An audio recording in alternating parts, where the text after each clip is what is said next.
Esto es Entrevista Verdadera. Hacemos el programa como todas las noches en vivo y en directo aquí en la red. Vamos a conversar ahora con el ex ministro de Hacienda, hoy día es líder de Ciudadanos, me refiero a Andrés Velasco. Andrés, ¿cómo estás? Muchas gracias por acompañarnos. Encantado, gracias por la invitación. Vamos a partir por el tema del día, la salida del hoy día ex ministro del Interior, Jorge Burgos, y quiero leer un Twitter suyo que dice: Burgos hizo todo lo que humanamente pudo y al final ejerció el derecho humano de cabrearse e irse.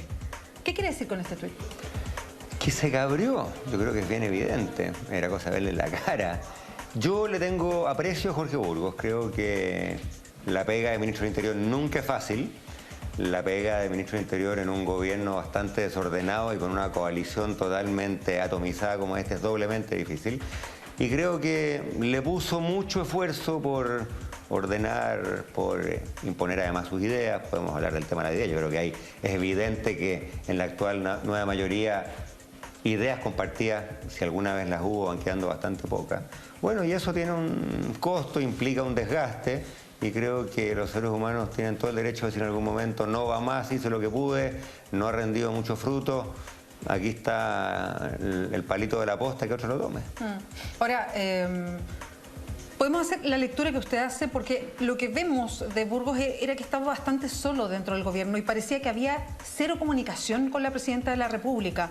Entonces, ¿trató él en algún momento efectivamente de tomar el carro y llevarlo como se espera de un ministro del Interior? ¿O eso nunca lo logró Jorge Burgos?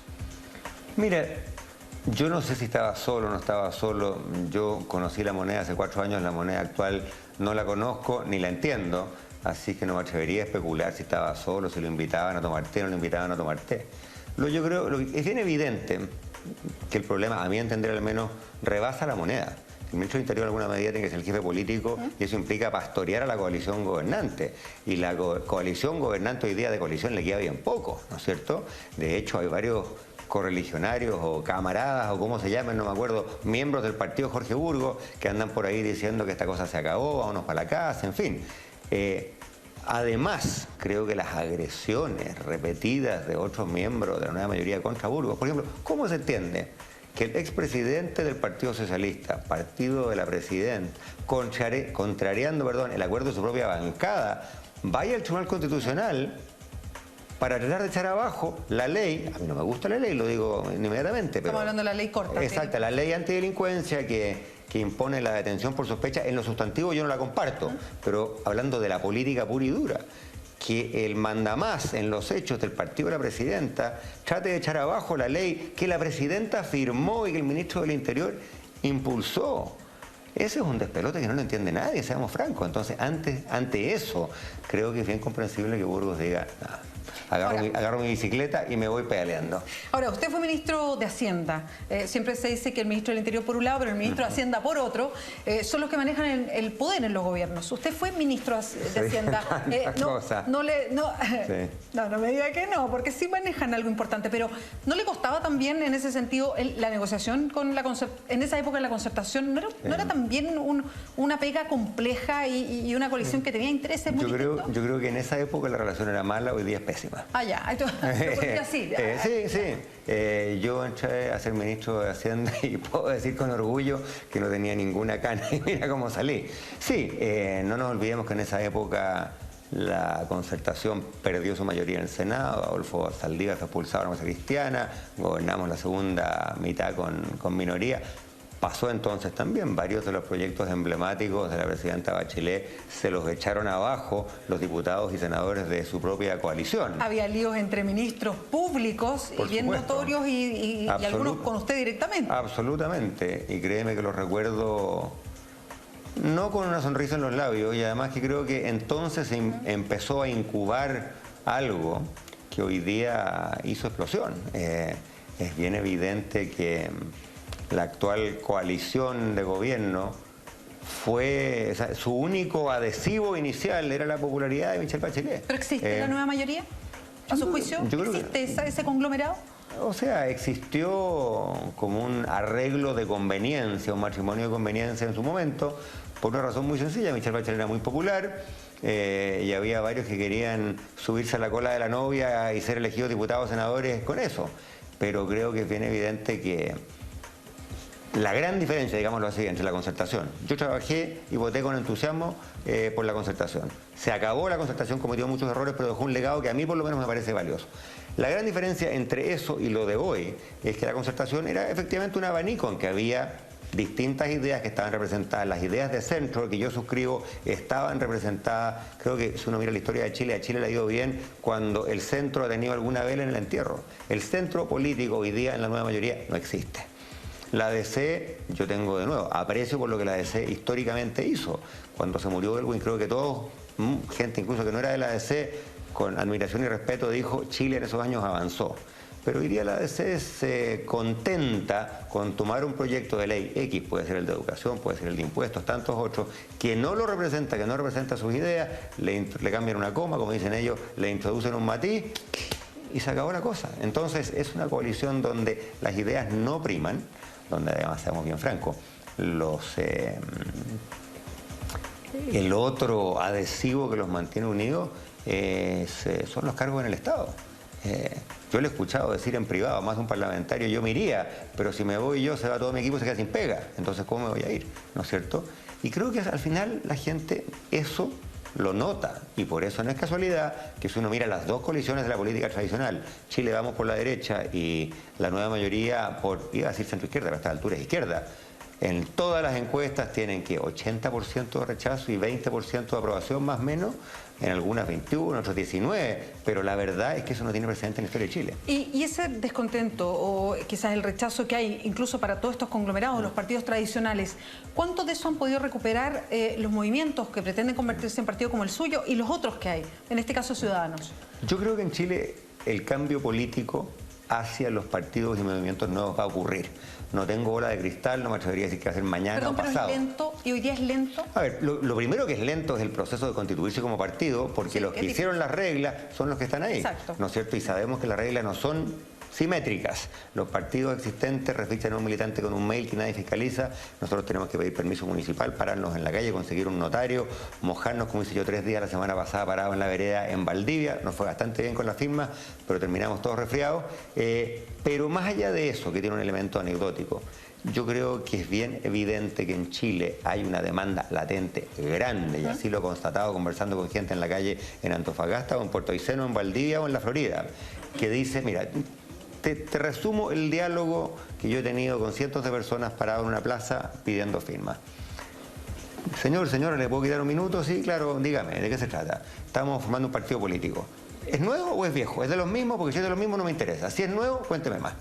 Ese diálogo con palabras distintas pero con el mismo contenido se repite en mi experiencia cientos de veces. ¿Y cómo van ustedes con la recolección de firmas? Porque hay otros que han hecho y otros están haciendo el mismo camino. Evópoli lo logró. Hay algunos que partieron antes y ya llegaron a su destino. La Revolución Democrática le costó mucho, claro, pero también llegó. Nosotros partimos después que nadie, sí, porque nos demoramos en tomar las decisiones internas. Eso involucra fechas distintas. Exactamente. El CERVEL, claro, si todo esto está regulado en la ley, el CERVEL a uno le pide que llegue con 100 firmas que son las de los fundadores, se demora un par de meses en chequear que las firmas estén bien, en ese momento te baja la bandera, por así decirlo, tú tienes 200 días para llegar con el mayor número posible de regiones.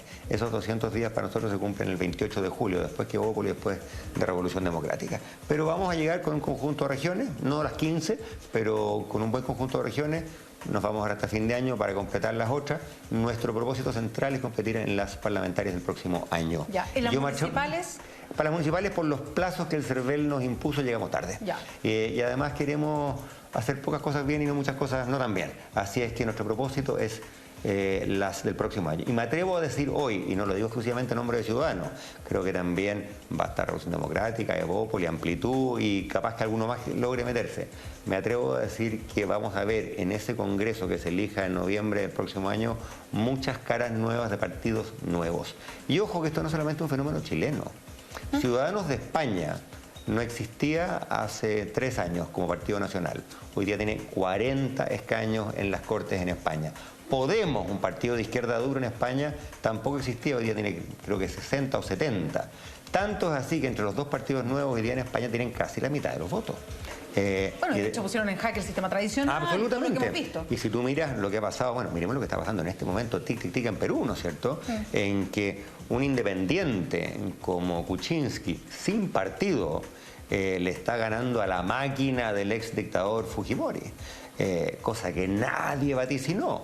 Sí, lo que yo me refería es si en Chile vamos más lento que otros procesos como lo que hemos visto en España, por ejemplo, que hubo como un sacudón tan grande después de la crisis, que la gente efectivamente salió de este duopolio, si le podemos decir, a lo que pasaba en España. Yo tenía un profesor en la universidad que decía que los cambios profundos se demoran más en llegar de lo que uno piensa, pero cuando llegan de modo más potente de lo que uno piensa. Andrés Velasco, vamos a hacer una pausa ahora, vamos a seguir conversando sobre lo que pasa con Ciudadanos. Queremos hablar también e insistir, ir cerrando el tema de lo que hablamos primero de la presidenta con el caso de la renuncia de Burgos, que es el tema del día.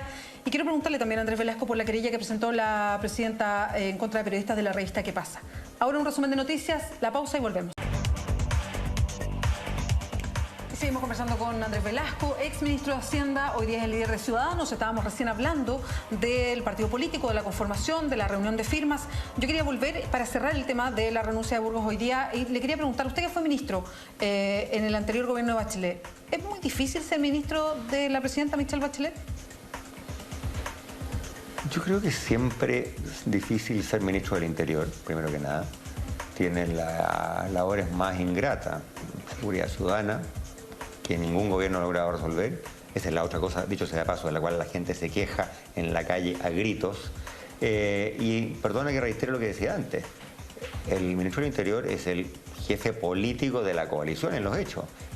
Y la coalición actual está tan destrozada y tan fragmentada y tan atomizada, creo que ni Superman podría lograr unir. En ese sentido yo tengo respeto por lo que Jorge Burgos hizo.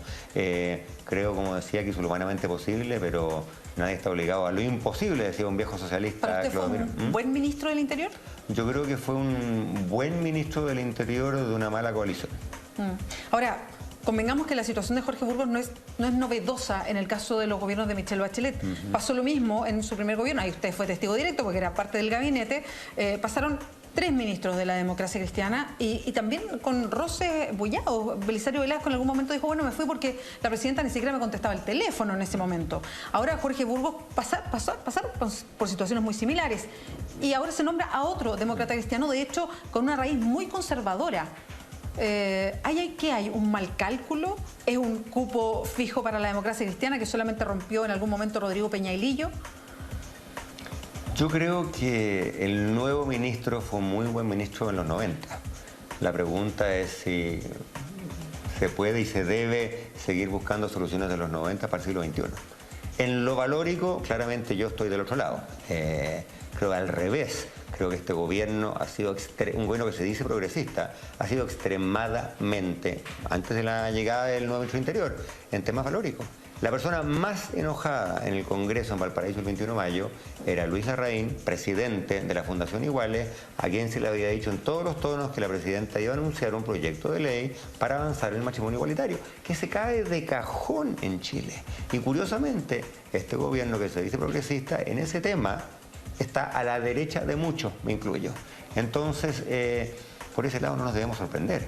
Pero te insisto, no me siento cómodo haciendo la especie de... yo nunca estudié psicología y tratar de adivinar las intenciones ocultas de una persona. Claro, le pedíamos una lectura. Sí, ahora, desde el punto de vista político, primero los cuoteos son siempre malos, ¿no es cierto?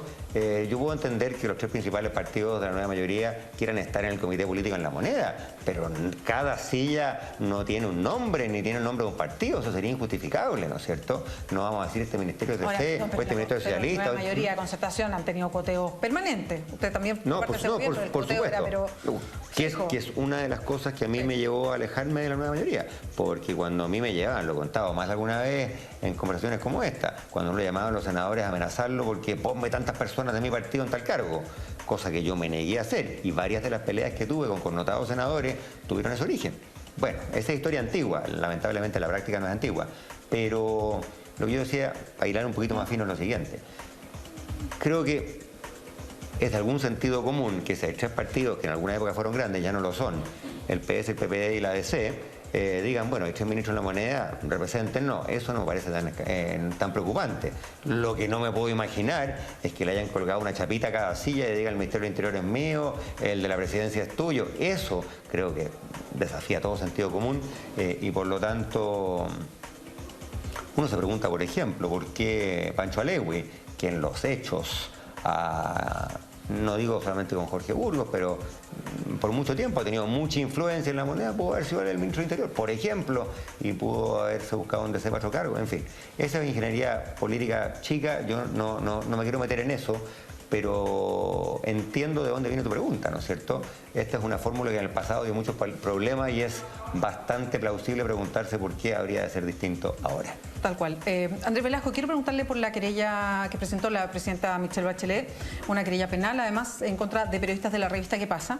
Se lo quiero preguntar porque usted también es un hombre público y siempre está expuesto, todas las personas públicas, que es bien compleja la situación porque están muy expuestos a lo que digan los medios, pero también al ejercer cargo, en este caso no, pero cuando se ejerce cargo y se regula la vida de los demás, uno dice, bueno, yo quiero que esté ahí esta persona bien expuesta también, porque quiero saber qué piensa, qué dice, cómo se comporta.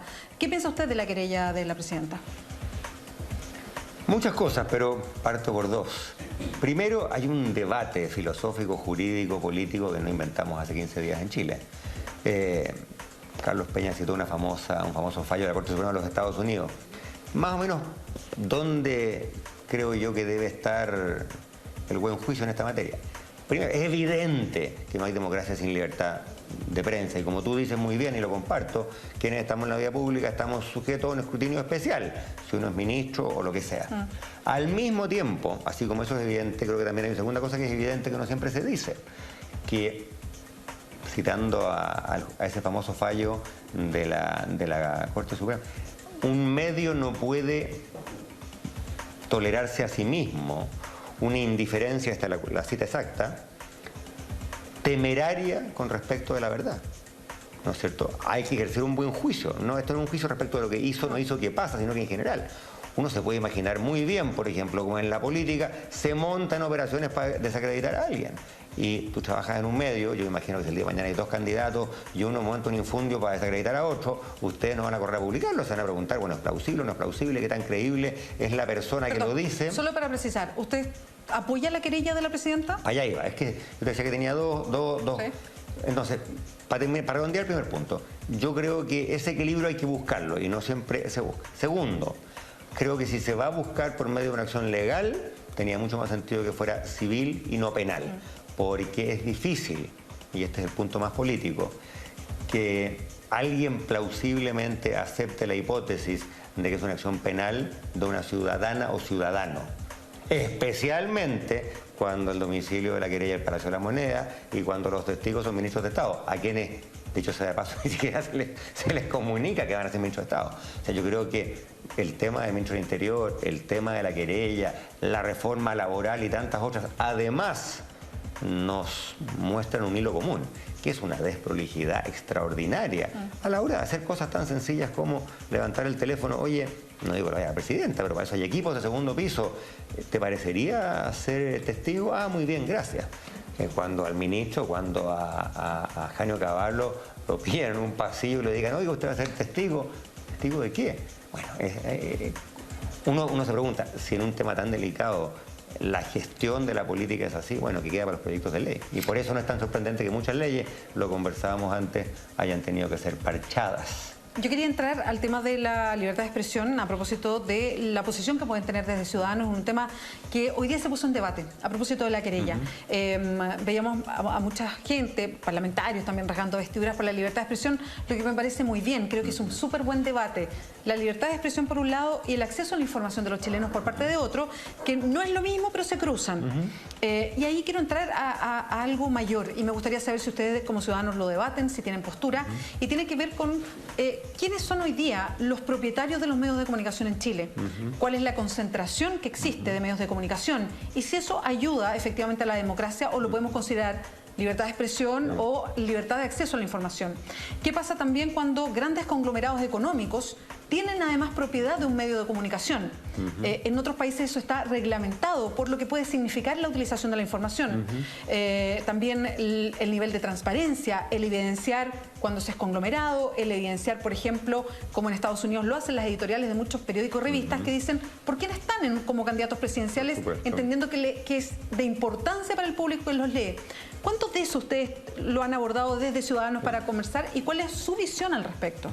Mira, primero lo hemos abordado mucho porque como Partido Liberal de Centro que somos, nos importa mucho la democracia liberal. Y no hay democracia liberal, como decíamos recién, sin pleno acceso a la información y sin libertad de prensa. ¿Y hoy existe eso en Chile? Dame 30 segundos. Añado un antecedente que no es enteramente baladí en lo que te quería decir. A mí me tocó como ministro trabajar mucho cuando José Antonio Viragayo, el ministro de la SECPRES, en la actual ley de transparencia. ¡Que vaya que nos costó! La idea, por ejemplo, de que todos los honorarios se publican, que eso fue para el sistema político, derecha e izquierda, tragarse un tremendo bacalao. ¿No es cierto? Que los asesores que estaban ahí, se sepa quiénes son, si tienen más de una pega, 2 pegas, 3 pegas, cuánto ganan, en fin. Creo que en esa materia en Chile avanzamos mucho. De hecho, cuando yo era ministro de Hacienda y me tocaba ir a reuniones con colegas de otros países, yo les decía, oye, ¿ustedes quieren saber cuánto gano yo? Está en la web. Y me decían, ¿en serio? ¿Tu sueldo está en la web? O sea, eso en muchos países del mundo, eso, algo tan evidente, tan sencillo como eso, es inimaginable. Ahora, esa es parte solamente del debate. Concentración. Somos un país chico y por lo tanto hay muchos mercados concentrados. Y yo entiendo que por muchos años la existencia de 2 grandes conglomerados de prensa ha preocupado, a mí también me ha preocupado. Pero hay un gran pero, ¿eh? El pero es que la tecnología cambió radicalmente y por lo tanto la existencia de nuevos y muchos medios hoy día en Chile genera un contexto totalmente distinto. Sí, es totalmente distinto. Totalmente distinto. De partida, piensa tú en la política contemporánea en Chile, el peso que tienen los medios digitales. Hay 4 medios digitales grandes de distintos colores políticos en Chile que han tenido tremendo peso, entre otras cosas precisamente porque muchas veces se han atrevido o han podido decir las cosas que los medios escritos tradicionales no dicen. Te añado una cosa más, que creo que muchas veces desde Santiago, siendo el país centralista que somos, nos aprecia. Yo lo he aprendido primero siendo candidato en las primarias y después buscando firmas en todo Chile. Hay un crecimiento extraordinario de las radios locales y de la televisión local. No hay una ciudad de Chile en que no haya, una ciudad digo de más de 50.000 habitantes, en que no haya 1, 2 o 3 canales por cable. Porque digamos las cosas como son, la gente de región está cabreada de prender la tele y que las grandes cadenas de televisión den noticias desde Santiago, sobre Santiago y con gente de Santiago. Y por lo tanto, los puntos de vista en la televisión por cable. Y Chile es un país que hoy día el 60% de los hogares tiene acceso al cable. Entonces, no quiero ser demasiado optimista, pero creo que lo de hoy es bastante distinto a lo que había hace 20 o 30 años atrás. Se nos fue el tiempo, Andrés Velasco. Muchas gracias por acompañarnos. Gracias a ti, encantado, mucho gusto. Terminamos así el programa. Enlazamos directamente con Ignacio Franzani a Mentiras Verdaderas. Buenas noches.